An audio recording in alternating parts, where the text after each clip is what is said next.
पहली और साल की सबसे बड़ी सरकारी नौकरी की भर्ती आ चुकी है। एसएससी स्टाफ सिलेक्शन कमीशन की तरफ से सरकारी नौकरी की लेटेस्ट रिक्रूटमेंट बम्पर वैकेंसीज निकल चुकी है, जो कि ऑल इंडिया के कैंडिडेट अप्लाई कर सकते हैं। जी हाँ दोस्तों, पोस्ट 2049 पोस्ट पर सरकारी नौकरी की बेहतरीन बेहतरीन पोस्ट पर रिक्रूटमेंट रिलीज हो चुकी है। वैकेंसी जो निकाली जाती है एसएससी की तरफ से फेज 12, उसकी नोटिफिकेशन फाइनली जारी हो चुका है, जो कि ऑल इंडिया के मेल फीमेल सभी कैंडिडेट अप्लाई कर सकते हैं।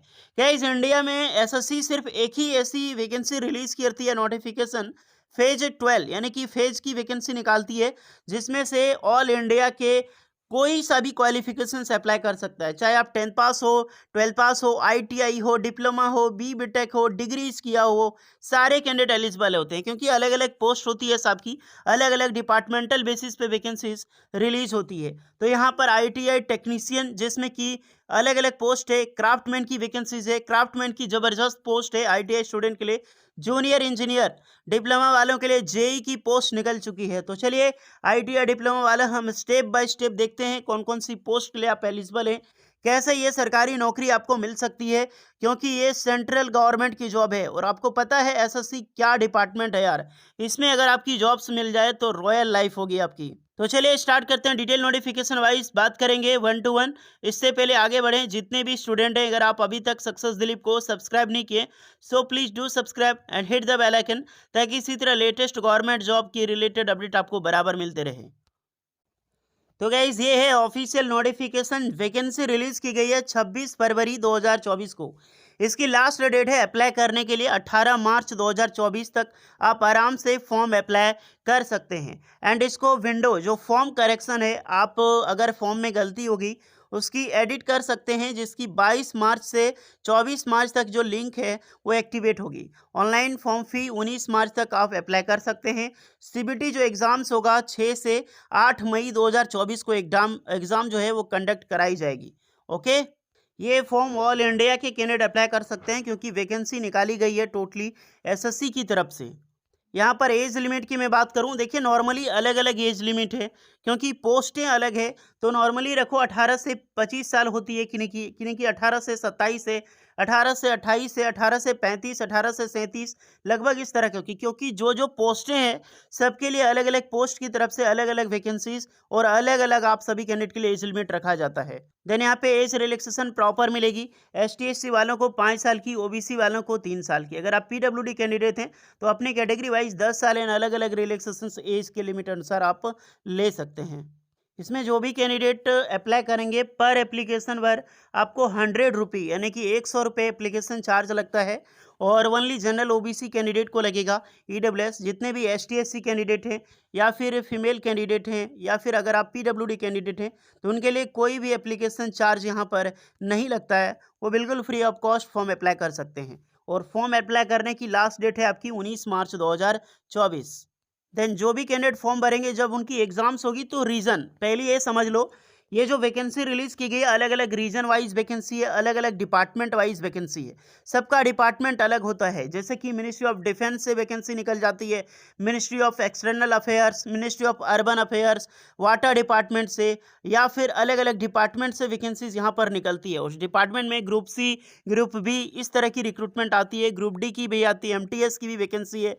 तो अलग अलग वैकेंसीज है। तो जिस जोन में आप अप्लाई करोगे, जिस रीजन में अप्लाई करोगे, तो उस रीजन में आपको एग्जाम सेंटर कंडक्ट कराई जाएगी, उसी के बेसिस से आपका यहाँ पर स्टेट दिया गया है। जैसे कि आप देख सकते हैं ये रीजन अलग अलग है, जैसे सेंट्रल रीजन हो गया या फिर बिहार एंड उत्तर प्रदेश, ये रीजन में आता है। तो कहाँ कहाँ पर के बच्चे इसको एग्जाम सेंटर माना जाएगा। अब बात करते हैं एग्जामिनेशन की, क्योंकि ऑनलाइन सीबीटी के माध्यम से आपका सिलेक्शंस होगा। इसमें अलग अलग क्वालिफिकेशंस वाइज का आपका लेवल अलग अलग होगा, बट स्कीम सेम होने वाला है। जैसे कि आपका यहाँ पर जो एग्ज़ाम्स होगा सेम होगा, लेवल अलग अलग होगा। यहाँ पर टोटल 5 क्वेश्चन जैसे पूछा जाएगा, जैसे 5 तरह के आपके सब्जेक्ट होंगे। जनरल इंटेलिजेंस रीजनिंग रहेगी 25 क्वेश्चन 50 मार्क्स का, जनरल अवेयरनेस 25 क्वेश्चन 50 मार्क्स का, जनरल एप्टीट्यूड यानी जो मैथ रहता है, क्वांटिटेटिव एप्टीट्यूड होता है, जनरल नहीं क्वांटिटेटिव एप्टीट्यूड, और बेसिक अर्थमेटिक होता है। इसमें कोई भी एडवांस मैथ नहीं होता है, ना ही ये CHSL है और ना ही ये CGL है। तो आपकी अर्थमेटिक होगी 25 क्वेश्चन 50 मार्क्स का, फिर आपका है इंग्लिश लैंग्वेज होगी, जो कि आपका ये भी बेसिक लैंग्वेज होता है, 25 क्वेश्चन 50 मार्क्स का। टोटली आपको 60 मिनट 1 घंटे की टाइम आपको मिलेगी, जिसमें से 100 क्वेश्चन आपको करने होंगे। इनका नेगेटिव मार्किंग बहुत ज़्यादा हाई होता है यार, 1/2 होता है, यानी कि एक गलती करोगे तो आधा नंबर आपका काट लिया जाएगा। देन ये क्वालिफाई करने के बाद अलग-अलग ट्रेड टेस्ट के लिए बुलाया जाएगा। अगर कोई स्टोर कीपर में, यानी कि जैसे एलडीसी के लिए अप्लाई करता है तो उसको टाइपिंग के लिए बुलाया जाएगा, डेटा एंट्री के लिए बुलाया जाएगा, कंप्यूटर प्रोफिशिएंसी। कोई आईटीआई स्टूडेंट है तो उसको ट्रेड टेस्ट के लिए बुलाया जाएगा। जेई के डिप्लोमा कैंडिडेट हैं, ड्राइवर है तो ड्राइविंग के लिए बुलाया जाएगा। सबके लिए अलग-अलग है। बहुत प्रकार की रिक्रूटमेंट है, सिर्फ एक नहीं है। और यहाँ पर अलग-अलग क्वालिफिकेशंस के अनुसार यहाँ पर सिलेबस डिस्कस कर दिया गया है। अब चलिए, फाइनली आपने पूरी डिटेल्स जान ली। अब आगे बढ़ते हैं हम पोस्ट की ओर। तो भैया ये है पोस्ट, आपका यहाँ पर सब कुछ शो होगा। ये आपके पोस्ट होते हैं, ये पोस्ट का नाम है। ये आपका डिपार्टमेंटल है, यहाँ पर एज दिखाई देगी। पे स्केल, ये डिपार्टमेंट है, सेंट्रल रिसर्च इंस्टीट्यूट हो गया या फिर चंडीगढ़ हो गया, इस तरह का गवर्नमेंट का डिपार्टमेंट से वैकेंसीज है। यहाँ पर क्वालिफिकेशंस का लेवल बताया जाएगा, ध्यान रखना, सिर्फ यहाँ पर लेवल बताया गया है, ये नहीं जैसे यहाँ पर 10th पास है तो 10th पास प्लस आईटीआई भी मांगा जा सकता है, 10th पास प्लस एनएससी भी मांगा जा सकता है। बेसिक लेवल यहाँ पर मेंशन होता है, तो इसको ये समझ के ना चले कि ओनली 12 पास या ग्रेजुएशन अप्लाई कर सकता है। ओके, इस तरह से बहुत सारी पोस्टें हैं, अलग अलग पोस्ट पर रिक्वायरमेंट है। कैटेगरी वाइज वैकेंसीज आपको दिखाई देगी। ये रीजन है, जैसे नॉर्थ वेस्टर्न रीजन हो गया, तो ये रीजन से आपको वैकेंसी चेक करनी होगी यहाँ पे, और आप खुद से वैकेंसी चेक कर सकते हैं।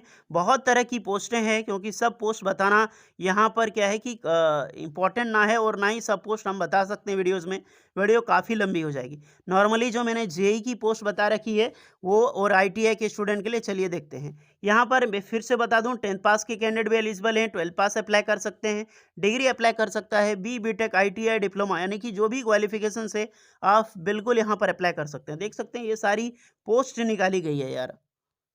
देखिए, फर्स्ट ऑफ ऑल ये आप देख सकते हैं, ये जूनियर इंजीनियर की पोस्ट है कम्युनिकेशंस में।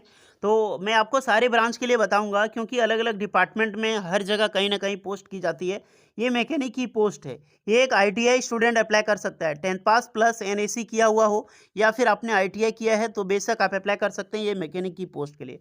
सारे ट्रेड के वाइज आप ध्यान से सुन लो। क्राफ्टमैन स्टार्ट हो जाते हैं, ध्यान से सुनना। आईटीआई स्टूडेंट, जितनी भी पोस्ट है आईटीआई स्टूडेंट के लिए, टेक्नीशियन की वैकेंसी है, लेकिन यहाँ पर आपका क्राफ्टमैन माना जाएगा। Central water and research department से वैकेंसीज रिलीज की गई है, यानी कि मिनिस्ट्री ऑफ जल शक्ति से, और ये आपका वेस्टर्न रीजन में है। सब पोस्ट वाइज मैं आपको बताऊंगा। फिटर की वैकेंसीज है, उसके बाद आपको यहाँ पर मेसन की वैकेंसी मिल जाएगी, क्राफ्टमैन। देन आपको यहाँ पर इलेक्ट्रिशियन की वैकेंसीज मिल जाएगी, इलेक्ट्रिशियन देख सकते हो। फिर आपकी प्लम्बर की रिक्रूटमेंट है। देन आपकी पंप ऑपरेटर की वैकेंसीज है। उसके बाद यहाँ पर वेल्डर की वैकेंसी रिलीज की गई है। फिर से आपको यहाँ पर मेसन, प्लम्बर, इलेक्ट्रिशियन, क्योंकि डिपार्टमेंट अलग हो जाता है, अलग अलग रीजन्स हो जाता है, अलग अलग डिपार्टमेंट में आपका सिलेक्शन होगा। नेक्स्ट देख सकते हैं सीनियर लेबोरेटरी असिस्टेंट, ये इलेक्ट्रिशियन। तो आप सभी कैंडिडेट के लिए सिर्फ यही वैकेंसीज नहीं, बहुत सारी जगह पे आप ढूंढना होगा। जैसे स्टोर अटेंडेंट है, एक है, वहाँ पर भी आईटीआई की मांग की जाती है इलेक्ट्रिशियन ट्रेड में।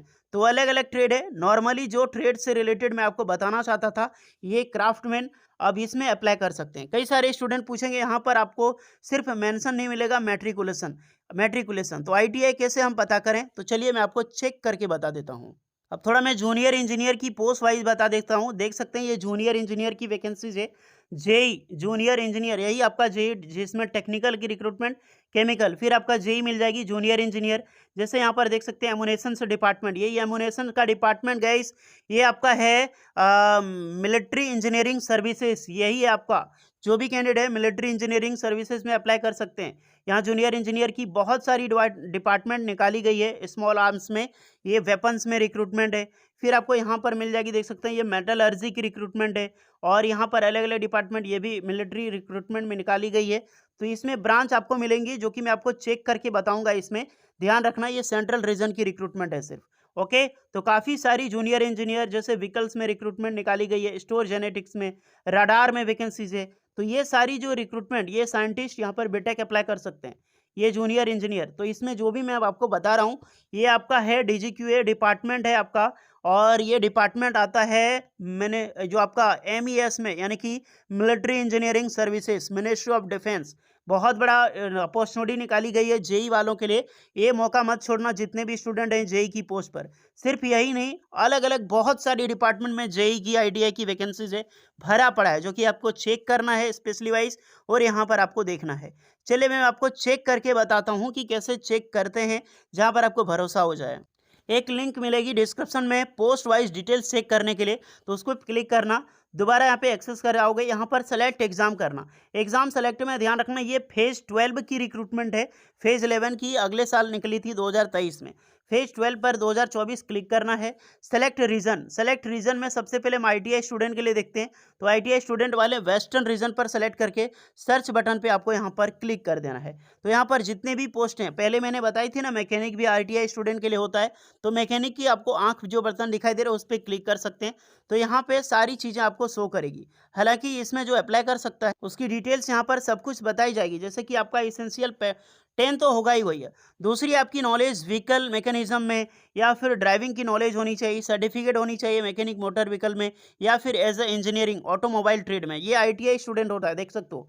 इंडस्ट्रियल ट्रेनिंग इंस्टीट्यूट यानी कि आईटीआई, एनसीबीटी, एससीबीटी कहीं से कर रखी हो आप अप्लाई कर सकते हैं। इसी तरह दूसरी ट्रेड जो है स्किल्ड क्राफ्टमैन फिटर की रिक्रूटमेंट थी, इसकी भी मैं बता देता हूं ताकि आपको बिलीव हो जाए। ये वैकेंसी जो होता है एक आईटीआई स्टूडेंट के लिए निकलती है।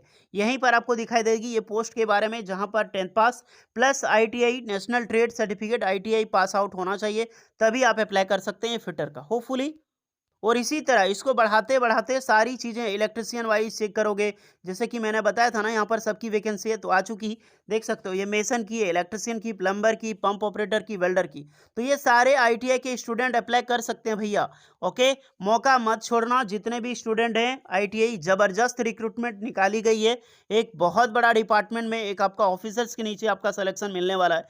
सेंट्रल गवर्नमेंट की जॉब है, रॉयल लाइफ होगी अगर आपकी जॉब से लग गई तो। ओके, तो मैं आईटीआई वालों के लिए बता चुका हूँ। अब चलिए थोड़ा चलते हैं मैं आपको डिप्लोमा स्टूडेंट के लिए, जो कि अलग अलग आपको जेई की रिक्रूटमेंट जो रिलीज की गई थी उसमें मैं बता देता हूँ। तो यहाँ पर जितने भी जेई की वैकेंसीज थी, यहाँ पर आप देख सकते हैं JE quality insurance radar and system, तो इसमें अप्लाई कर सकता है जो भी कैंडिडेट हो। यहाँ पर देखिए first of all bachelor degree मांगी गई है, सब में बैचलर डिग्री नहीं होती है, प्लस आपने डिप्लोमा इंजीनियरिंग या फिर टेक्नोलॉजी में कर रखी है तो भी अप्लाई कर सकते हैं। यानी कि बैचलर साइंस वाले अप्लाई कर सकते हैं, प्लस डिप्लोमा वाले तो अप्लाई कर सकते हैं। बहुत सारे ब्रांच अप्लाई कर सकते हैं डिप्लोमा वाले, जैसे इलेक्ट्रॉनिक टेलीकम्युनिकेशंस हो गया, electrical engineering, electronics engineering, productions वाले अप्लाई कर सकते हैं, कंप्यूटर साइंस वाले अप्लाई कर सकते हैं।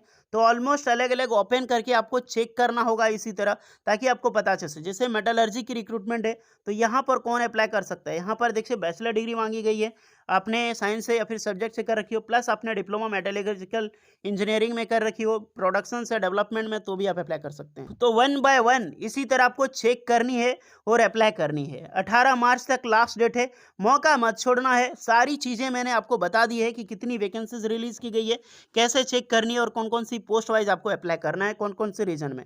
होपफुली सारा डेटा क्लियर हो चुका होगा। कुछ डाउट है तो आपके मन में आप बेझिझक कमेंट कर सकते हैं। वीडियो यूजफुल लगी हो, काफ़ी मेहनत लगी है क्रिएट करने में, तो वीडियोस को लाइक और चैनल को सब्सक्राइब जरूर कर दें, और कमेंट करके ज़रूर बताएं आपका ट्रेड क्या है और कौन से स्टूडेंट अप्लाई कर रहे हैं। होपफुली चलिए मिलते हैं नेक्स्ट वीडियो में, तब तक के लिए जय हिंद।